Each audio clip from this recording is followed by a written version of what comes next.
My name is Michael Reeves. 4 months ago, I purchased a quiet 3-acre property on the outskirts of Pinecrest County. It was perfect, secluded, bordered by woods on 2 sides, with a solid barn structure that suited my needs perfectly. Most importantly, it sat just outside the jurisdiction of the local homeowners association, a fact my realtor had emphasized as a significant selling point. I am not a social person by nature. Years in federal service taught me to value privacy and maintain a low profile. The property offered exactly what I needed: solitude, space, and security. The nearest neighbor was a quarter-mile down the road, visible only through the trees when winter stripped the branches bare. The barn became my primary focus. Built decades ago with solid timber and reinforced with metal supports, it stood almost as sturdy as the day it was constructed. I spent the first month renovating it, installing new locks, reinforcing the walls, and ensuring it could serve its purpose. I had specific requirements for that space that nobody else needed to understand. My quiet existence lasted exactly 6 weeks before I met Karen Whitaker. I was carrying supplies into the barn when I noticed movement near the side entrance. A woman in her 50s with expertly highlighted blonde hair and designer athleisure stood inspecting my property with the confidence of someone who believed they had every right to be there. "Hello there," she called out, voice carrying an artificial warmth that immediately set off warning bells. "I am Karen Whitaker, HOA President for Pinecrest Heights. I noticed you have not submitted any renovation permits for that barn work." I placed my boxes down slowly. "I do not need permits. This property is not part of Pinecrest Heights." Her smile tightened. "Well, technically speaking, you may be outside the official boundary, but we all follow the same community standards. That barn is visible from the development entry road." "I appreciate your concern, but my property is private. I am not subject to your HOA regulations." I kept my tone neutral, professional. Karen stepped closer, craning her neck to peer around me toward the barn's interior. "What exactly are you storing in there? We have had issues with unapproved businesses operating in residential zones." "Nothing that concerns the HOA. Now, if you will excuse me, I have work to finish." That encounter should have been the end of it. It was not. 2 days later, I caught her walking the perimeter of my property, taking photos with her phone. When I approached, she waved cheerfully as if we were old friends. "Just documenting the neighborhood for our records," she called out. "Beautiful property, such potential." The following week, I installed a 6-foot fence along the property line facing the development. Nothing elaborate, simple wooden posts with chain link, topped with clear, private property and no trespassing signs. Legal, reasonable boundaries that any normal person would respect. Karen did not respect them. She appeared at my front door the very next day, a folder clutched in her manicured hands. "This fence violates our community aesthetic guidelines," she announced, thrusting paperwork at me. "Even non-HOA properties are expected to maintain standards that do not devalue neighboring homes." I did not take the papers. My property, my decision. Her pleasant mask slipped. "You cannot just do whatever you want. There are rules." "Not your rules," I stated simply. "Good day, Karen." That was when the real trouble began. Trash appeared in my driveway, fast food containers, cigarette butts, empty bottles. Her golden retriever mysteriously escaped its leash, always finding its way onto my property. Then the letters started arriving, pamphlets about HOA benefits, friendly reminders about community standards, unofficial citations for imaginary violations. I collected each piece of mail, documented each incident, and said nothing. Engaging would only escalate the situation.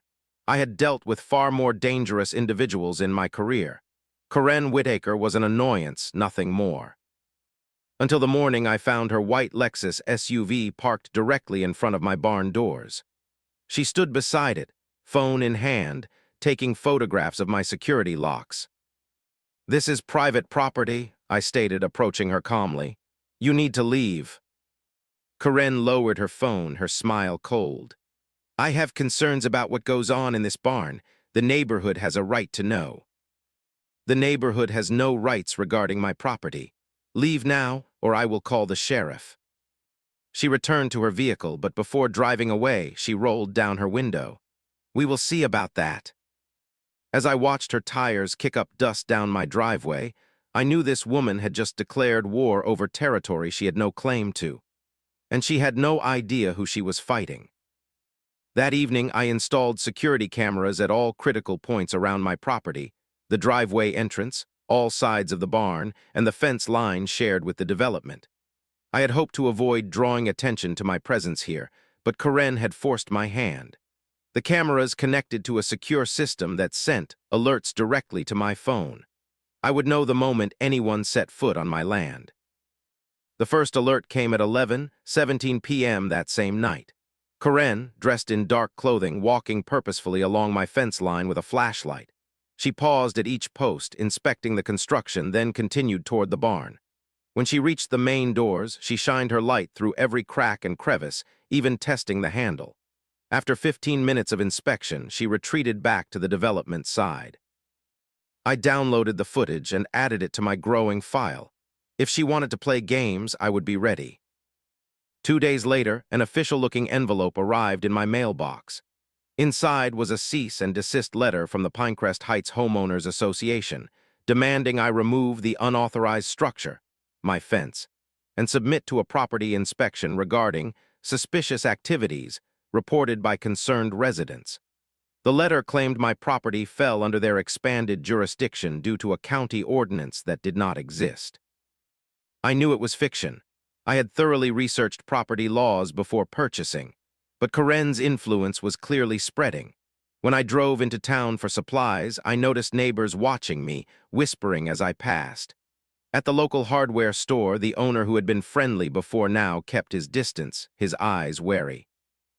"Heard you are having some trouble with the HOA," he mentioned cautiously as he rang up my purchase. "I am not part of the HOA," I replied. He shook his head. "Around here, everyone is part of the HOA one way or another. Karen Whitaker has been president for 8 years. Nobody crosses her." That explained the tension. Karen had been spreading rumors, turning the community against me before I had a chance to establish myself. Classic isolation tactics: cut off support, create suspicion, then move in for the kill. The security alerts became more frequent. Karen now appeared almost nightly, sometimes accompanied by other HOA board members. They would stand at the edge of my property, pointing and discussing, clearly plotting their next move. Once, I caught her attempting to place something near my mailbox, a small camera disguised as a bird feeder, positioned perfectly to monitor my comings and goings. I left it undisturbed, let her think she had the upper hand. Then came the petition. It appeared in my mailbox on a Tuesday morning, a document supposedly signed by 27 residents demanding an investigation into potentially illegal activities at my property. The signatures were clearly written by the same hand, with slight variations in pressure and angle to create the illusion of different writers. Amateur work, easily disputed. That afternoon, I received a call from a blocked number. "Mr. Reeves," Karen's voice oozed false concern. "The HOA board has received numerous complaints about your property. We are prepared to take legal action unless you agree to a full inspection of your premises, particularly the barn structure." "You have no legal authority to inspect my property," I stated flatly. "We have 27 signed statements expressing concern about possible criminal activity. The sheriff will take that seriously. Feel free to contact them. I have nothing to hide." That was not entirely true. The barn contained equipment and materials that I preferred to keep private, not illegal, but certainly not for public scrutiny. It was time to be more proactive in my defense. I began documenting everything meticulously: every trespass, every false claim, every attempt at intimidation. I researched Karen Whitaker thoroughly, building a profile of her activities in the community. Former real estate agent, divorced 3 times, multiple small claims lawsuits against neighbors, all settled out of court. And most interestingly, a nephew named Richard "Ricky" Whitaker who had a sealed juvenile record. The more I dug, the clearer the picture became.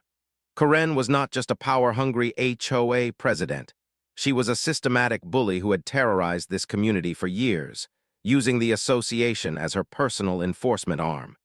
And now she had targeted me, the one property owner who stood completely outside her jurisdiction.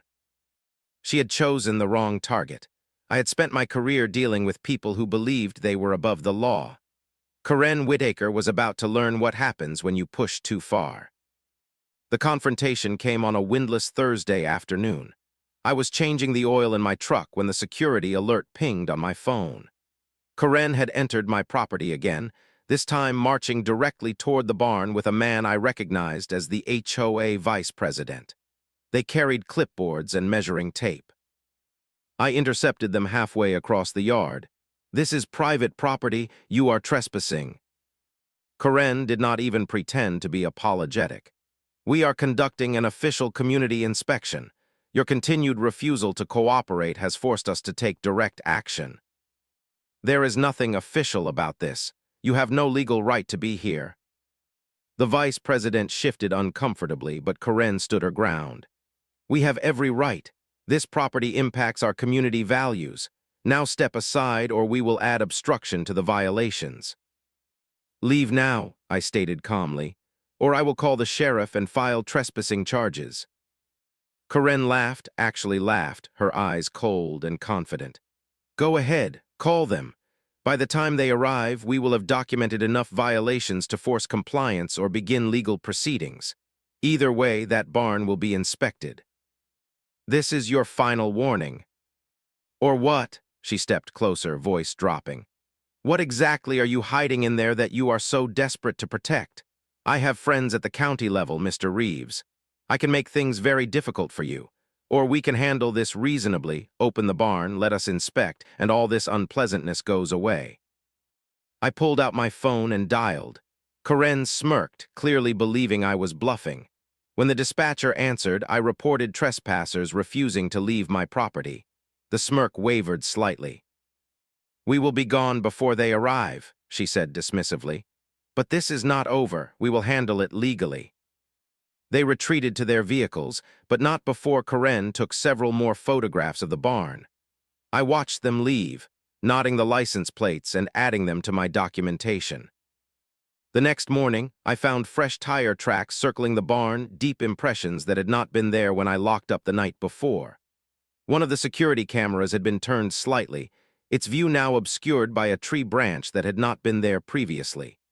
Most concerning, the secondary lock on the barn's side door showed scratch marks. Someone had attempted to pick it. I called the sheriff's department immediately. A deputy arrived an hour later, examined the evidence, and took a statement.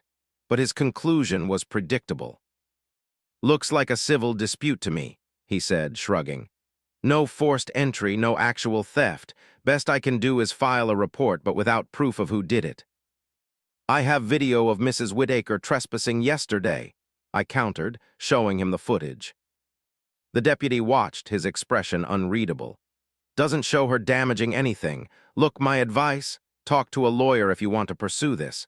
These HOA disputes get messy."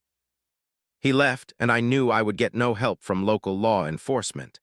They were either intimidated by Karen's connections or simply unwilling to get involved in neighborhood politics. My patience ended that afternoon when I returned from town to find Karen's SUV blocking my driveway. She stood beside it, accompanied by 3 other residents, all holding clipboards, a makeshift inspection committee. I stopped my truck and approached them on foot. "Move your vehicle, you are blocking my access." "We will move when our inspection is complete," Karen replied, her voice carrying for the benefit of her audience. "The community has rights that supersede your privacy concerns." "There is no community right to trespass on private property. Move your vehicle now." "Or what?" Her eyes gleamed with challenge. "Will you threaten me again, in front of witnesses this time?" I said nothing, simply returned to my truck and positioned it to prevent her from leaving. Then I called 911. "I have trespassers who refuse to leave my property," I explained to the dispatcher. "One has blocked my driveway and is now trapped here. No, I do not feel threatened. Yes, I would like officers to respond." Karen's face darkened as she realized what I had done. She could not leave without damaging her vehicle, and now police were on their way. Her inspection committee began to look nervous. "You are making a serious mistake," she called out, her voice losing its confident edge. "I have friends in the department. They know me." "Good," I replied. "Then they will know exactly who is trespassing." 20 minutes later, 2 patrol cars arrived. One officer immediately recognized Karen, addressing her by name with noticeable familiarity.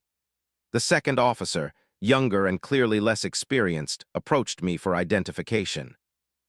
I provided my driver's license and property deed, explaining the situation calmly. "I have security footage of previous trespassing incidents, attempted tampering with my locks, and repeated harassment." The older officer was listening to Karen's version, a dramatic tale of community concern and suspicious activities. I caught fragments of her performance. Strange deliveries at odd hours, refuses any reasonable inspection, concerned about drug activity in the barn. The younger officer reviewing my documents suddenly looked up, his eyes narrowing slightly as he read my name again. "Reeves, Michael J. Reeves." I nodded, maintaining a neutral expression. "Sir, could I speak with you privately for a moment?" As we moved away from the group, I noticed Karen watching us intently, her narrative faltering as she tried to track our conversation while maintaining her performance for the senior officer. Something had changed, and I knew exactly what the young officer had recognized. "You are Agent Reeves, are you not?" the young officer asked quietly when we were out of earshot. "DEA, Southwest Division." I studied him carefully before answering. "Who is asking?" "Officer Jameson, sir. I went through the academy with your colleague, Agent Markovitz. She mentioned working with you on the Sanchez operation. When I saw your name," he hesitated. "Are you working a case here?" The moment had come sooner than anticipated. I reached into my wallet and removed my credentials, keeping them shielded from distant eyes. "I am on administrative leave, Officer Jameson. But yes, I am DEA. This property serves as secure storage for sensitive material. That barn contains evidence and equipment that cannot be compromised." His posture straightened immediately. "Understood, sir. What would you like us to do about the situation?" "Enforce the law. They are trespassing on private property and interfering with federal business." Officer Jameson nodded and returned to his partner, speaking in low tones. I watched as the senior officer's demeanor shifted, his eyes darting to me with new understanding. Karen noticed the change as well, her voice rising with increasing desperation. "This is absurd. We have legitimate concerns about code violations and potential illegal activity. He cannot just ignore community regulations."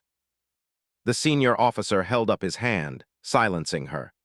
"Mrs. Whitaker, I need you and your associates to return to your vehicles immediately." Why, we have every right."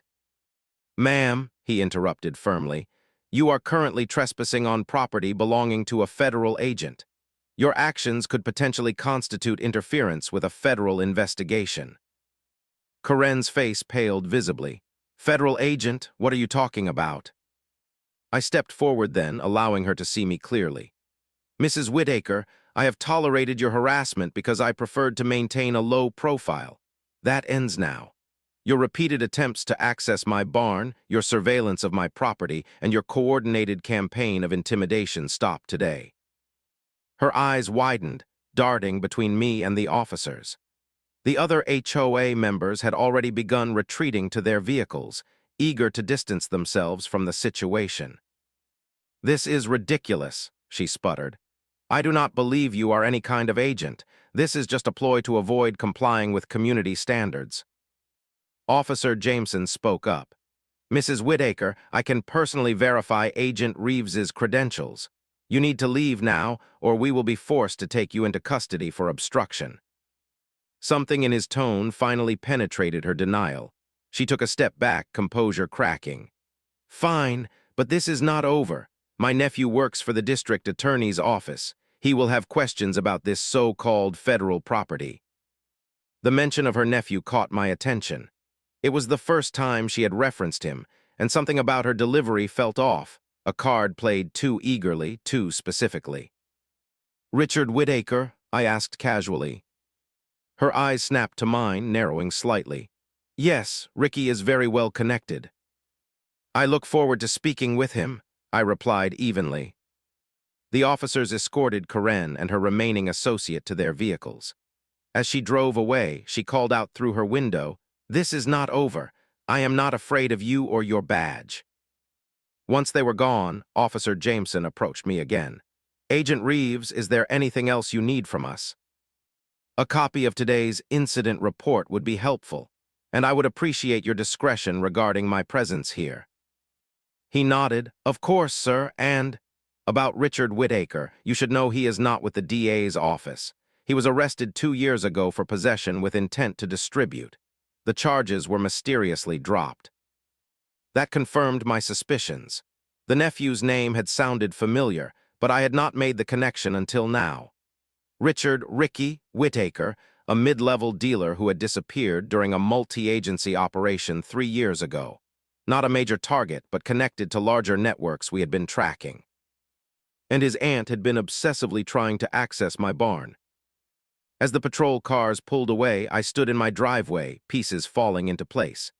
Karen's harassment was not merely about HOA power games. She had a specific interest in my barn, my security measures, my comings and goings.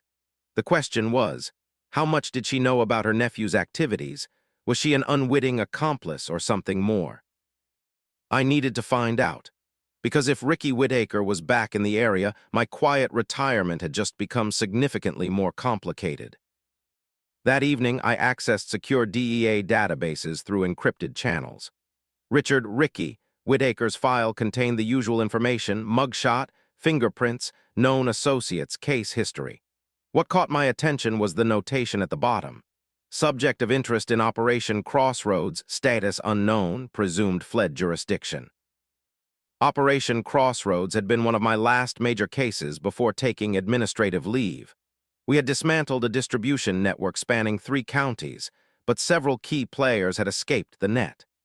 Ricky had been peripheral to the investigation, a runner and occasional dealer, not worth extensive resources to track down after the main operation concluded. But now he had resurfaced, or at least his name had, in connection with a property being scrutinized by his aunt, a property belonging to a DEA agent. The coincidence was too significant to ignore. I placed a secure call to my former supervisor, Agent Diaz. "Mike, I thought you were enjoying rural peace and quiet," she answered, her voice carrying the familiar edge of someone perpetually overworked. "The quiet part ended recently. I need information on Richard Whittaker's current status." A pause. "Whittaker, that name from Crossroads?" "The same. His aunt has been unusually interested in my property. I need to know if he is active again." "Give me 24 hours, Diaz replied. "And Mike, be careful if your cover is compromised." "I know the protocols," I assured her. "Just get me the information." While waiting for Diaz's intel, I reviewed all security footage from the past month. The pattern was clear. Karen's visits had increased in frequency and boldness. Initially, she had maintained the pretense of HOA business, but recent incursions showed more targeted interest in the barn specifically. She had examined locks, windows, even the foundation, not the behavior of someone concerned about property values. Agent Diaz called back the next evening. "Whittaker is definitely back in play," she reported. "Confidential informants spotted him 3 weeks ago in Pinecrest. He has been keeping a low profile, but appears to be reconnecting with former associates." "Any indication of his current residence?" "Nothing concrete, but the CI believes he is staying somewhere in the Pinecrest Heights development, possibly with family." With Karen, it made sense now: her aggressive defense of the community, her obsession with my barn, her escalating attempts to access my property. She was protecting her nephew, perhaps hosting him in violation of parole or court orders. And my appearance, a new resident with a secured barn and private habits, must have triggered her suspicions. Or worse, Ricky had recognized me from his peripheral involvement in Operation Crossroads and had directed his aunt to gather intelligence on my activities. Either way, I needed conclusive evidence before taking action. I enhanced security around the property, adding motion sensors and infrared cameras with night vision capability. If anyone approached the barn after dark, I would know. The alert came at 2:17 a.m. 3 days later. Movement along the tree line behind the property, a single figure moving cautiously toward the barn. Not Karen this time. The infrared signature showed a male, approximately 6 feet tall, athletic build. He moved with purpose, clearly familiar with stealth techniques. I watched through the live feed as he circled the barn, examining each entrance, testing for vulnerabilities.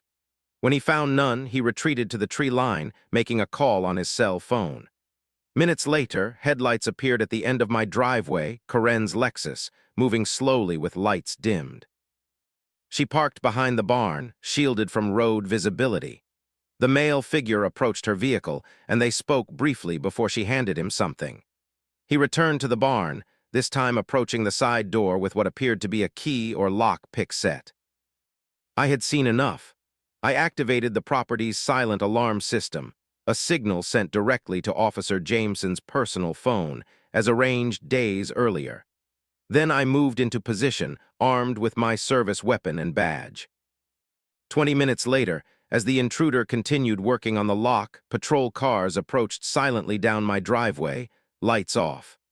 Officer Jameson had brought backup, including a county sheriff's deputy. They surrounded the barn and Karen's vehicle with practiced efficiency. Police, hands where we can see them. The scene unfolded like dozens of operations I had participated in, the startled freeze, the moment of calculation, the decision to comply or resist. Karen screamed from her vehicle, protesting her innocence. The male figure, Ricky Whittaker, I could now confirm, dropped his tools and raised his hands slowly. "I was just checking on my aunt's neighbor's property," he called out. "She was concerned about break-ins." At 2 in the morning, with lock picks, Officer Jameson approached cautiously. "Richard Whittaker, you are under arrest for attempted breaking and entering, trespassing, and violation of parole." As they secured Ricky in handcuffs, I approached Karen's vehicle. She sat rigid with fear, her composure completely shattered. "Get out of the car, Mrs. Whittaker," I instructed calmly. She complied, hands shaking. "This is all a misunderstanding. I was just aiding and abetting a paroled felon, conspiracy to commit burglary, obstruction of justice." I listed the charges dispassionately. "And potentially interference with a federal investigation." Her facade cracked entirely. "You do not understand. Ricky needed a place to stay. He said he left some items in a property near here before he was arrested. Valuable items. When you moved in and secured that barn so heavily, he thought I might have found his stash," I finished for her. "So you harassed me, invaded my property, and attempted to intimidate me into allowing access, all to recover drug money or product." "I did not know what it was," she protested desperately. "He just said it was valuable and belonged to him. I was trying to help family." "By breaking the law?" I nodded to the officers, who were approaching with additional handcuffs. "Mrs. Whittaker, you are under arrest for conspiracy to commit burglary and aiding a parole violator." As the officers led her away, her voice rose hysterically. "Do you know who I am in this community? I am the HOA president. You cannot treat me like this." But her protests fell on deaf ears. The tide had turned, and her reign of neighborhood terror was collapsing in real time. The arrests of Karen and Ricky Whittaker provided an unexpected opportunity. If Ricky had indeed hidden contraband or cash before his previous arrest, it might lead us to higher-level players from the Crossroads operation. After consulting with Agent Diaz, we received authorization for a limited sting operation. The plan was straightforward. We would use the existing narrative, a DEA agent's property with secured storage, as bait. Through carefully placed misinformation fed to Karen during her processing, we suggested that packages would be arriving at my barn in the coming days. If Ricky had connections still active in the area, they would likely take interest. Agent Diaz arrived with a small team, transforming my barn into a controlled operating center. Additional surveillance equipment was installed throughout the property, and prepared evidence packages were positioned for the drop. The local sheriff's department provided additional personnel, coordinated by Officer Jameson, who had been temporarily assigned to the Joint Task Force. "You think they will come?" Jameson asked as we finalized preparations. "Karen made bail yesterday," I replied. "Her first call was to an unregistered number we believe belongs to one of Ricky's associates. She mentioned packages 3 times during the conversation." Agent Diaz nodded. "They will come. The question is whether it will be low-level muscle or someone worth our time." We did not have to wait long. That night, as a storm front moved in, security alerts triggered at the perimeter. 3 vehicles approached from different directions, coordinated, professional. One parked near the development entrance as a lookout. The second positioned at my driveway. The third continued directly to the barn. 4 men emerged, moving with military precision. They were not amateurs. They checked for surveillance, maintained communication discipline, and approached the target methodically. These were not Ricky's usual associates. These were professionals. "Hold positions," Diaz instructed through the comm system. "Let them enter the barn." The team leader tested the door, finding it unlocked as planned, and signaled the others forward. They entered cautiously, weapons visible. Once all 4 were inside, Diaz gave the signal. "Execute." The operation unfolded perfectly. Task force members emerged from concealed positions, securing the perimeter and support vehicles. Inside the barn, hidden agents announced their presence as lights flooded the space. The surprise was complete. The intruders had no chance to resist. The leader attempted to negotiate. "We can work something out. You do not know who we represent." "Actually, we do," Diaz replied, examining his identification. "Marcus Velez, security consultant for the Alvarez organization. Your boss has been on our radar for quite some time." It was a significant break. The Alvarez organization had been the missing link in the Crossroads operation, the suppliers we had never managed to identify conclusively. Now we had their security chief in custody, with evidence linking them directly to controlled substances. As the task force processed the scene, I noticed movement at the property edge. Karen Whitaker stood watching, her face a mask of shock as she witnessed the full scale of the operation. When she saw me looking, she turned and fled toward the development. "Team 2, we have a runner at the south perimeter," I reported. "Karen Whitaker, likely heading home to destroy evidence." "Copy that," came the response. "Units are in position at her residence." By dawn, the operation had yielded more than we anticipated. The Alvarez connection provided leverage against multiple targets. Ricky Whitaker, faced with serious federal charges, began cooperating immediately, offering information on distribution networks throughout the county. Karen's residence yielded burner phones, financial records documenting payments to various individuals, and evidence suggesting she had used her position as HOA president to facilitate drug transactions through the community. Most satisfying was the discovery that Karen had been using HOA funds to pay for her nephew's legal expenses and to bribe local officials. The financial trail implicated 2 other board members who had participated in her campaign against me. As the sun rose fully, residents of Pinecrest Heights emerged from their homes to find police vehicles and federal agents throughout their once quiet community. Karen Whitaker, still in her designer loungewear, was escorted to a waiting patrol car in handcuffs, her carefully maintained image shattered beyond repair. The HOA vice president, watching from his front porch, made eye contact with me briefly before retreating inside. His involvement would be determined in due course, but the power structure that had enabled Karen's reign was already crumbling. "Not exactly the quiet retirement you planned," Agent Diaz commented as we watched the operation wind down. "It will be quiet enough once this is finished," I replied. The neighborhood would never look at me the same way again, but perhaps that was for the best. Some secrets are worth revealing if it means justice prevails. The aftermath unfolded over the following weeks with the methodical precision of justice long delayed. Karen Whitaker was formally charged with multiple counts: obstruction of justice, aiding and abetting a paroled felon, misappropriation of HOA funds, and conspiracy to distribute controlled substances. Her name became synonymous with corruption in Pinecrest County, her fall from community leader to common criminal documented in local news outlets. The Pinecrest Heights Homeowners Association issued a formal statement distancing themselves from her actions. The board was restructured under county supervision, with all members required to undergo ethics training and financial oversight. Several resigned rather than face scrutiny of their own activities during Karen's tenure. What surprised me most were the neighbors who approached in the days following the arrests. People who had avoided eye contact weeks earlier now stopped by with apologies and offerings. Homemade bread, bottles of wine, handwritten notes expressing gratitude for ending Karen's tyranny. She threatened to foreclose on my house when I planted unapproved flowers, one elderly woman explained. I had lived here 20 years before she arrived. She fined me for having my work truck in my driveway overnight, a contractor shared. When I complained, my tires were slashed the next day. Story after story emerged of petty power plays and systematic intimidation.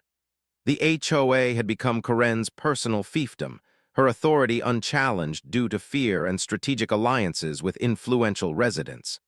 My arrival, independent, outside her jurisdiction, unwilling to comply, had threatened her control in ways she could not tolerate. I accepted their apologies graciously but maintained my distance. I had not come here for community or connection. I had come for solitude and security, and I intended to reclaim both.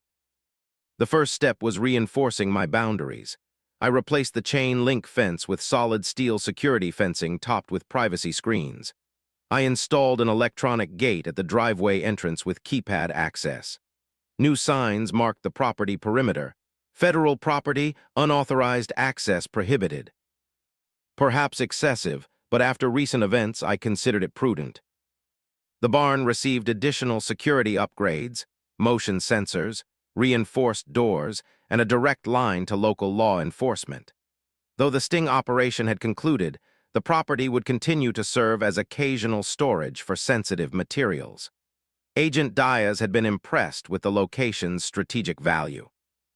Remote enough for privacy, close enough for quick access, she had noted during her final inspection.